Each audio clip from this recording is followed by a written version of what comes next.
Bagaimana kabarnya semua hari ini, sehat ya? Alhamdulillah. Oke. Sudah siap menerima materi kita hari ini? Siap, Ibu. Alhamdulillah, baik, tegas sekali jawabannya Helcia. Baik ya, jadi ini pertemuan kita selanjutnya untuk mata kuliah konsep dasar keperawatan. Ya, baik adik-adik mahasiswaku yang sangat saya banggakan. Jadi untuk pertemuan kita hari ini, kita lanjutkan materi ya. Jadi kemarin itu kan kita sudah adik-adik sekalian sudah menerima materi terkait etika keperawatan ya. Jadi seperti yang sudah saya sampaikan bahwa untuk di semester ini untuk mata kuliah konsep dasar keperawatan itu saya akan membawakan terkait etika keperawatan. Jadi pengantarnya sudah saya sampaikan. Untuk hari ini itu kita akan masuk materi selanjutnya.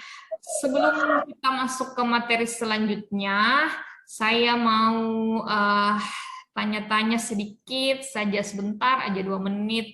Mungkin ada di antara adik-adik sekalian yang masih mengingat atau masih terbayang-bayang dengan materi yang kemarin ya.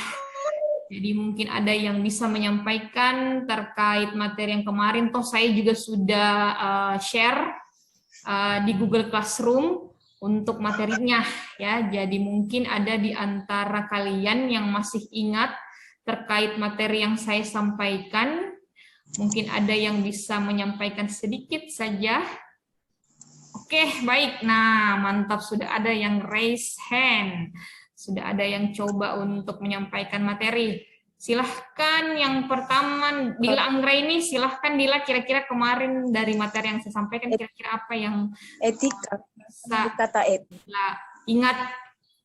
Etika berasal dari kata Yunani yang berarti etos, yang artinya adat atau budi pekerti. Etika adalah usaha manusia dalam memakai akal budi dan daya pikirannya untuk memecahkan masalah hidup atau untuk suatu upaya agar menjadi baik. Oke, cukup Dila. Yang kemarin juga itu kita ada beberapa perbedaan antara etika, etiket, dan moral. Apa perbedaannya? Prinsip-prinsip yang berkaitan dengan perbuatan baik dan buruk. Dari prinsip-prinsip moral atau aturan-aturan perilaku. Dan sedangkan etiket adalah tata cara dalam masyarakat beradab dalam memelihara hubungan antara sesama manusia. Oke, bagus sekali Dila. Cukup Dila ya? Ya Bu. Ya, baik. Jadi Dila tadi sudah menjelaskan terkait definisi etika, kemudian perbedaan antara moral, etika, dan etiket ya. Jadi seperti yang sudah saya jelaskan sebelumnya. Nah, mungkin ada lagi Dek. Ya, silahkan Nurhalisa. Mungkin ada yang masih diingat terkait materi kemarin. Silahkan. Ibu, mohon maaf, masih banyak teman-teman yang belum di ACC. Baru dua orang ini yang join ya. Oh, iya, Oke, sudah saya admit. Silahkan Nurhalisa, silahkan.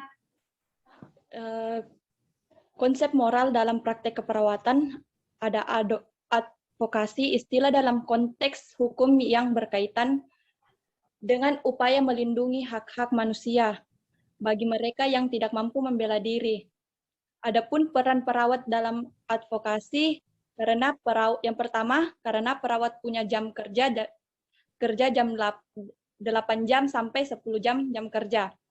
Yang kedua, perawat tahu keunikan klien sebagai manusia yang holistik.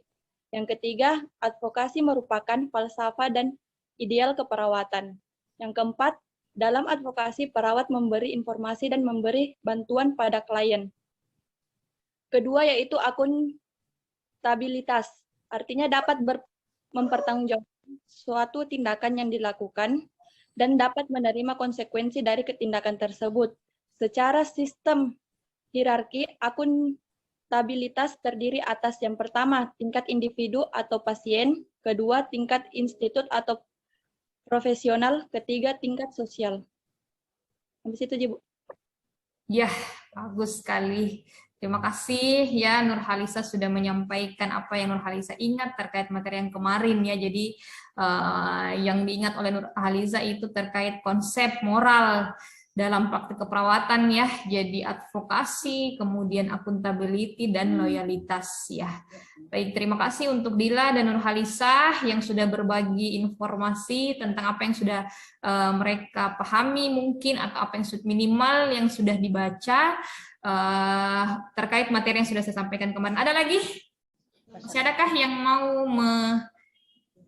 menyampaikan terkait materi yang kemarin? Ada mungkin yang bisa mengingat-ingat? Cukup?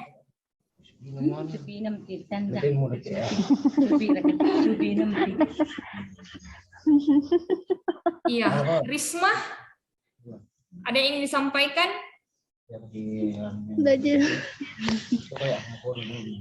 Oke, baik ya sudah, kalau tidak ada yang disampaikan silakan di-unmute ya Risma ya.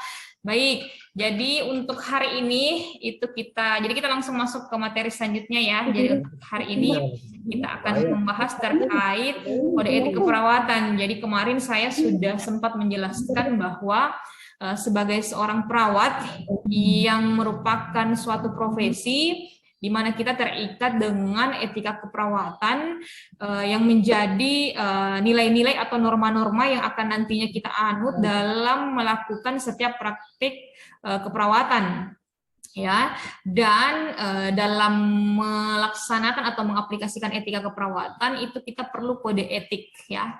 Jadi perawat sebagai profesi itu memerlukan kode etik untuk kemudian menjadi pegangan, menjadi pedoman dalam setiap pelaksanaan tindakan yang akan diberikan kepada pasien ataupun keluarganya.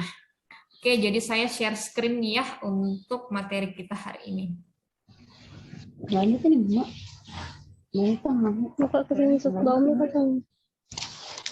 Oke, jadi materi kita hari ini yaitu kode etik keperawatan.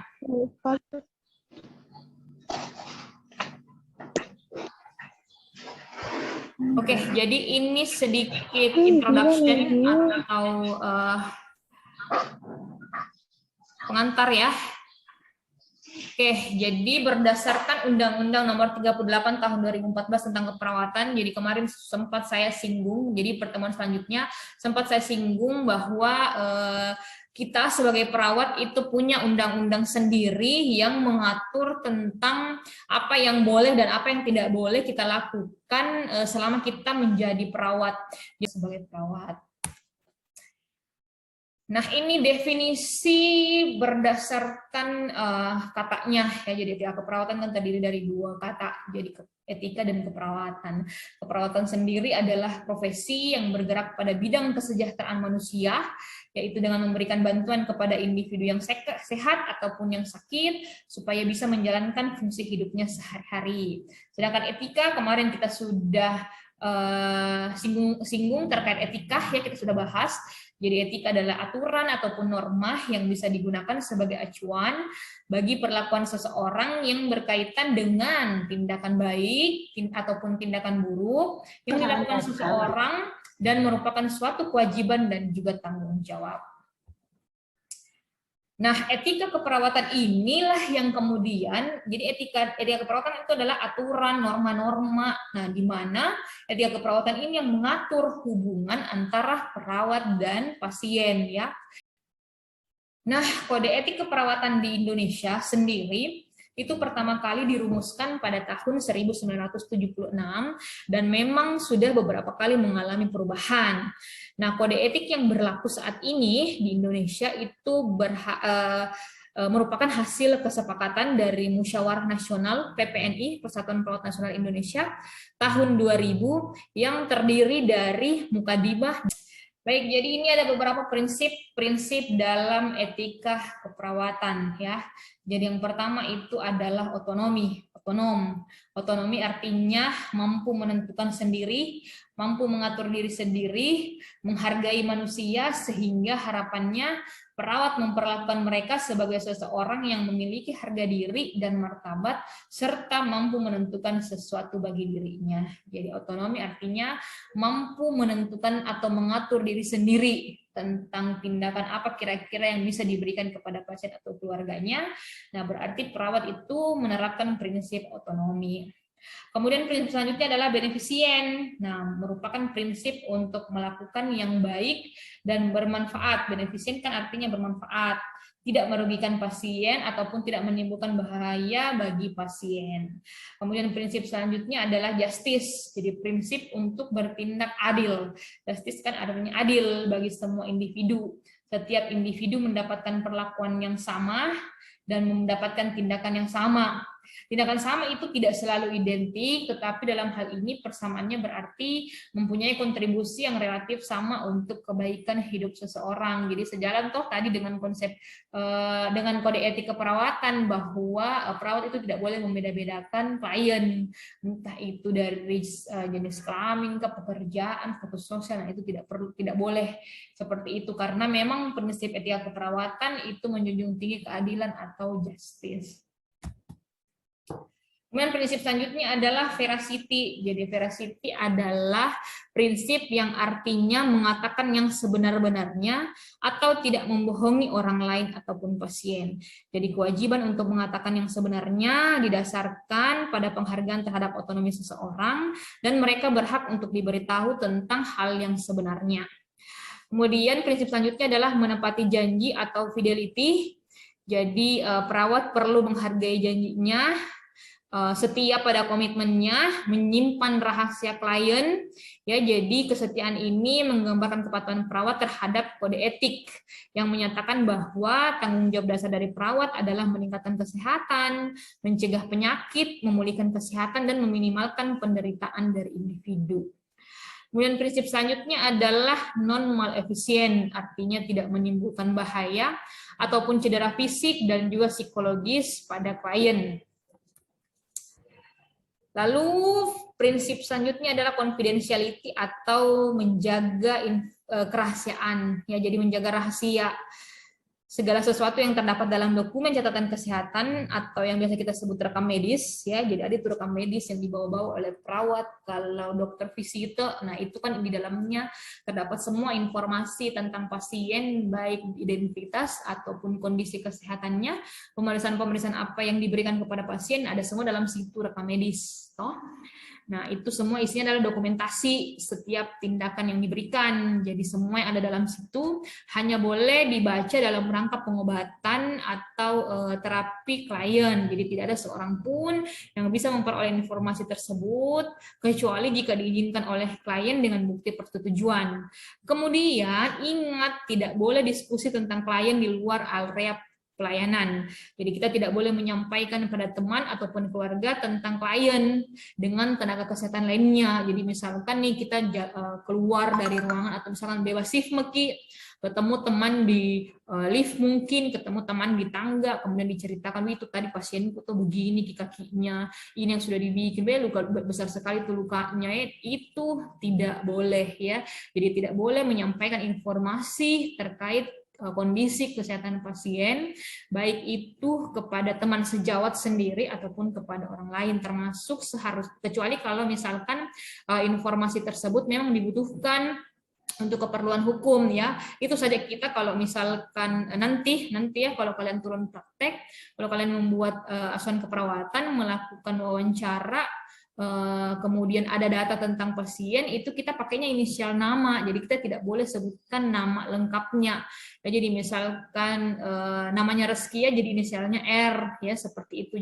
Jadi seperti itu cara kita menjaga informasi atau kerahasiaan dari informasi pasien. Kemudian prinsip selanjutnya itu adalah accountability. Jadi prinsip ini berarti tanggung jawab. Jadi perawat itu bertanggung jawab terhadap semua tindakan keperawatan yang dia berikan kepada pasien ataupun keluarganya, termasuk bertanggung jawab terhadap bagaimana dia berperilaku dengan teman sejawat ataupun tenaga kesehatan lainnya. Dan 5 pokok etik. Nah, ini saya coba lagi kasih kasus yang berbeda dengan kasus yang kemarin saya berikan, toh. Nah, kalau kemarin kan itu mungkin masih ingat terkait pasien yang jatuh. Nah, ini kasus yang berbeda. Nah, silahkan dibaca kasusnya, kemudian kira-kira dari kasus ini, ketika kita baca kasus ini, kira-kira prinsip etik apa yang sudah diterapkan oleh perawat. Apakah tadi otonomi kan itu artinya mampu mengambil keputusan, kemudian apakah benefisien, apakah bermanfaat, apakah dia non-efisien, tidak merugikan, apakah dia confidentiality, menjaga kerahasiaan pasien, accountability, bertanggung jawab, fidelity, menepati janji, kemudian veracity kah? Nah, kira-kira yang mana? Jadi nih, kasusnya laki-laki usianya 56 tahun, dibawa oleh keluarganya ke rumah sakit karena dia demam ya panas. Kemudian diare, jadi diare itu kan BAB, buang air besar, lebih dari 3 kali sehari dengan konsistensi encer. Selama 6 hari, kemudian ada sariawannya. Sariawan ini sudah diderita selama 3 bulan, kemudian berat badannya turun 10 kg dari sebelumnya. Nah, hasil pemeriksaan laboratoriumnya menunjukkan ternyata si pasien ini HIV/AIDS, jadi positif penyakit HIV/AIDS. Kemudian perawat menjelaskan tentang kondisi pasien dan penyakitnya kepada keluarga pasien. Kira-kira apa prinsip etik yang sudah diterapkan oleh perawat? Ayo coba kira-kira dengan baca kasus ini, sebenarnya prinsip etik apa yang sudah diterapkan oleh perawat? Kata kuncinya lihat, kata kuncinya perawat menjelaskan tentang kondisi pasien dan penyakitnya kepada keluarga pasien. Ayo, kira-kira siapa yang bisa menyimpulkan kira-kira kode etik apa, prinsip etik apa yang diterapkan oleh perawat tersebut. Saya copy dulu Pak di chat supaya kalian semua bisa baca.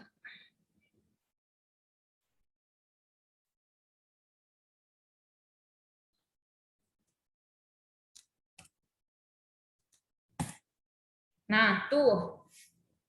Nih, perawat menjelaskan tentang kondisi pasien dan penyakitnya kepada keluarga pasien. Kira-kira prinsip etik yang diterapkan oleh perawat itu apa? Saya, Ibu. Ya, silahkan Helce. Prinsip veracity atau prinsip yang mengatakan sebenar-benarnya. Oke. Jadi menurut Helce, prinsip etik keperawatan yang telah diterapkan oleh perawat itu adalah veracity atau menyampaikan yang sebenar-benarnya. Ada yang lain?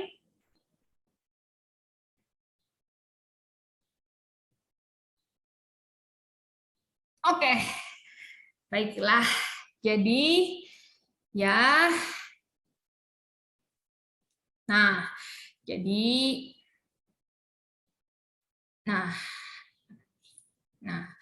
nih kan, jadi kata kuncinya kalau kita baca kasus ini itu kan pertanyaannya adalah prinsip etik yang diterapkan oleh perawat. Jadi apa yang dilakukan perawat?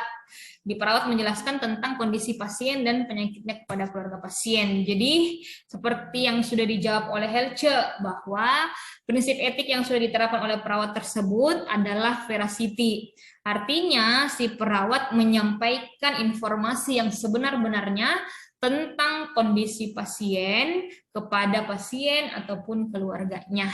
Jadi betul sekali jawaban dari Helce. Jadi Helce ini sudah pahamlah terkait prinsip-prinsip etik. Lalu kita masuk ke kasus selanjutnya. Nah, ini ada pilihannya. Kalau tadi kan saya suruh jawab, kasih jawaban. Nah, ini kira-kira dari pilihan-pilihan ini yang mana jawaban yang paling benar? Jadi kasusnya kan laki-laki umurnya 17 tahun, masuk rumah sakit dengan keluhan demam, ya. Jadi sama tadi tuh panas, terus muntahnya 5 kali, diare berak-berak gitu 7 kali, konsistensinya encer, kemudian pasiennya malas makan, lemas. Kemudian yang dilakukan perawat adalah memberikan kompres hangat pada dahi pasien dan menganjurkan banyak minum air putih. Nah, kira-kira apa prinsip etik yang sudah diterapkan oleh perawat? Apakah dia justice? Justice kan itu artinya berlaku adil. Apakah dia veracity, ya, menyampaikan yang sebenar-benarnya? Apakah dia otonomi atau mengambil keputusan? Kemudian apakah dia beneficient, bermanfaat, melakukan tindakan-tindakan yang bermanfaat, ataukah dia normal efisien atau tidak merugikan pasien? Ayo, apa kira-kira jawabannya? Ada yang bisa jawab? Ada? Saya Ibu. Helce lagi yang lain dong. Masa Helce terus? Helce jika yang memperhatikan materi. Yang lain. Saya, Bu. Luar biasa memang ini semangatnya Helce. Ya silahkan Nelly, jawabannya apa dek? Autonomi, Bu. Otonomi artinya apa otonomi?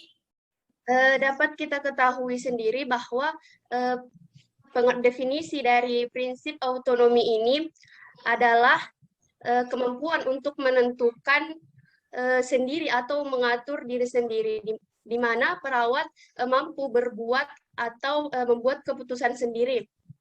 Jadi kesimpulan dari kasus tersebut adalah prinsip yang diterapkan oleh perawat tersebut yaitu prinsip etika autonomi, di mana perawat itu sendiri mampu memberikan asuhan keperawatan, yaitu memberikan kompres air hangat kepada pasien dan menganjurkan banyak minum air putih, sehingga kesimpulan yang dapat saya sampaikan yaitu prinsip etika autonomi dari kasus ini menentukan di mana perawat mampu menentukan sendiri dalam memberikan pengobatan atau asuhan keperawatan kepada pasien.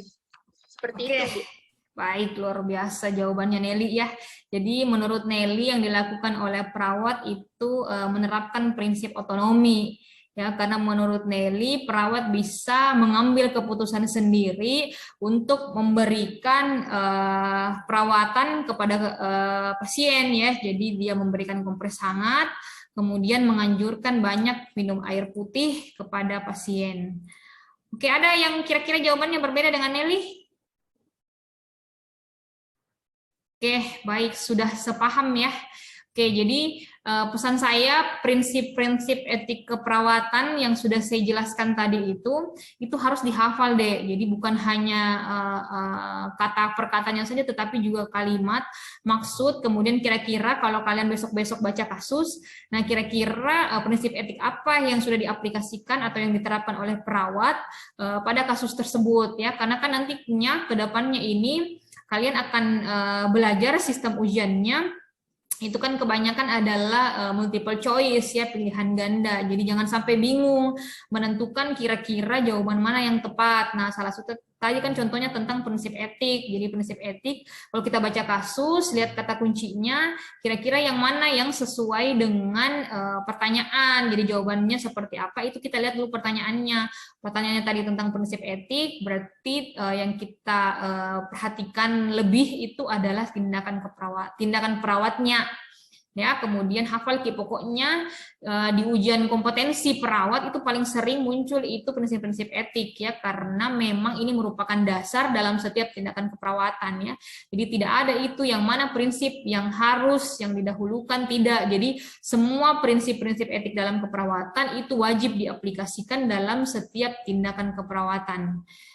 Oke ya, seperti itu. Jadi untuk materi hari ini cukup sekian.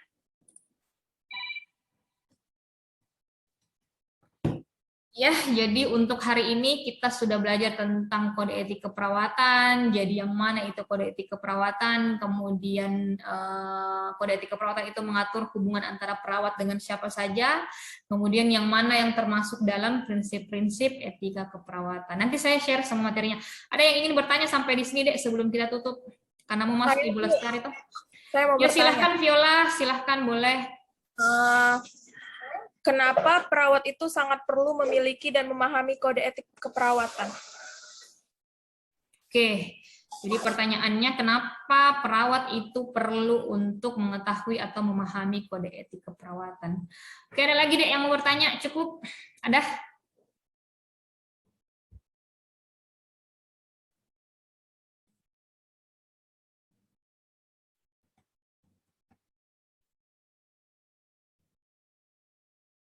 Nah, nih ya, jadi yang namanya kode etik keperawatan itu kan adalah pedoman, jadi pernyataan komprehensif dari profesi yang memberikan tuntutan bagi kita sebagai perawat dalam melaksanakan praktik keperawatan. Jadi memang kita sebagai perawat itu sangat penting berpegang pada kode etik, karena kalau kita tidak punya kode etik, lantas bagaimana cara kita melakukan tindakan keperawatan? Siapa yang mau atur, Ki? Kita nanti akan menjadi semau-maunya melakukan tindakan keperawatan, mau-mau tak menginfus, mau-mau tak tensi, kemudian tidak ada yang mengatur tentang bagaimana cara menginfus yang baik, bagaimana cara melakukan pemeriksaan tanda-tanda vital seperti tensi, suhu, dan sebagainya. Nah, kode etik keperawatan ini yang kemudian hadir sebagai pedoman, sebagai pegangan untuk bagaimana supaya perawat ini melakukan tindakan-tindakan yang sesuai dengan hukum yang berlaku. Karena kode etik keperawatan ini kan berasal dari kumpulan atau aturan-aturan norma-norma yang memang dianut oleh perawat dalam bertingkah laku dengan pasien, keluarga, ataupun tenaga kesehatan lainnya. Sehingga kode etik keperawatan ini semacam pegangan, jadi pegangan panduan dalam melakukan setiap tindakan keperawatan. Makanya itu kita perlu di awal, jadi di awal semester ini sebelum kita menjadi perawat, kita perlu tahu kira-kira adakah rambu-rambunya yang mengatur setiap tindakan keperawatan kita, selain tentu saja hukum yang berlaku di negara kita. Karena kan di negara kita itu punya hukum yang mengatur tentang kesehatan, yang mengatur tentang keperawatan. Nah, selain hal tersebut, kira-kira adakah yang menjadi pegangan kita dalam melakukan tindakan keperawatan? Nah, si kode etik keperawatan ini yang kemudian menjadi pegangan kita untuk melakukan tindakan-tindakan keperawatan, karena memang nah ini, jadi karena memang dia berfungsi sebagai dasar untuk mengatur hubungan kita dengan perawat, dasar untuk menilai tindakan keperawatan, kemudian membantu masyarakat untuk mengetahui kira-kira perawat itu ngapain aja, apa dia bikin, kemudian juga bisa menjadi dasar pembentukan tata operasional prosedur ataupun kurikulum pendidikan. Jadi memang kode etik keperawatan punya banyak sekali fungsi dan tidak hanya mengatur hubungan dengan klien saja, tetapi juga mengatur hubungan dengan teman sejawat, mengatur hubungan dengan masyarakat, bahkan dengan profesi keperawatan itu sendiri. Ya, jadi memang sangat-sangat penting bagi kita untuk mengetahui kode etik keperawatan sebagai pegangan, sebagai pedoman dalam setiap melakukan tindakan keperawatan. Jadi kita kalau melakukan tindakan keperawatan itu kita harus benar-benar berpikir sesuai MIKA ini dengan standar operasional prosedurnya, sesuai MIKA ini dengan prinsip etik yang kita anut. Nah, itu semua diatur dalam kode etik keperawatan. Jadi segitu pentingnya kode etik keperawatan dalam melakukan setiap tindakan keperawatan. Seperti itu. Siapa tadi? Viola. Ya, jadi kode etik keperawatan itu adalah pegangan, pedoman yang harus kita ketahui sebelum kita melakukan tindakan. Jadi kalau kita melakukan tindakan, ada pegangan tak, ada pedoman tak, supaya kita tidak asal melakukan tindakan. Begitu. Bagaimana Viola? Ya, Ibu. Jelas. Oke, ada lagi Dek yang mau bertanya? Ya, Bu. Siapa itu? Oh ya, silahkan Nelly. Apakah kode etik itu dimiliki juga oleh tenaga kesehatan lainnya, Bu, selain dari perawat? Ya, jadi masing-masing profesi punya kode etiknya. Jadi kalau kita bicara kode etik, Itu kan artinya pegangan ataupun pedoman yang dimiliki oleh suatu profesi. Ya, jadi bukan hanya perawat saja yang mempunyai kode etik. Selama judulnya adalah profesi, ya, jadi profesi kan banyak, bukan hanya perawat saja. Ya, jadi profesi itu, tapi tidak semua pekerjaan itu adalah profesi ya, jadi tidak semua pekerjaan itu punya kode etik.